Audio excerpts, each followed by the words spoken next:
Hyvää iltaa urheilusta. Volkswagenin vetäytymisen jälkeen ilman tallipaikkaa jäänyt Jari-Matti Latvala ajaa ensi kaudella Toyotalla. Tommi Mäkisen johtama talli palaa rallin MM-sarjaan lähes 2 vuosikymmenen tauon jälkeen ja kokonaan suomalaisen kuljettajakolmikon voimin. Keski-Suomen Puuppolassa kehitetty ralliase lipui kansainvälisen median eteen Finlandia-talossa. Nimi takaikkunassa vahvisti myös viime päivien kuljettajaspekulaatiot. Ilman tallipaikkaa ollut Jari-Matti Latvala starttaa ensi kauteen Toyotalla ja ehtii testikiireiltään esittelyynsä viime tipassa suoraan lentokentältä. Viimeinen kuukausi on ollut erittäin vaikeaa aikaa, epävarmaa aikaa, kun ei tiedä mitä tapahtuu ja tosi stressaavaa, kun sä joudut odottamaan ja ehkä se epävarmuus on kaikkein pahinta, kun sä et tiedä ajatko sä kaudella 2017 vai ei. Se mahdollisuus tuli niin se meidän joululahja tuli hyvin ennakkoon.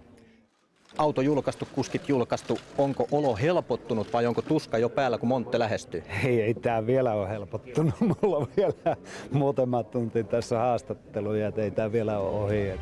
Latvalan tallikaverina ajaa jo aiemmin nimetty Juho Hänninen. Finlandia-talossa julkistettiin myös Esa-Pekka Lapin liittyminen Toyotan VRC-miehistöön, mutta ennakko-odotuksista poiketen testikuljettajan rooliin.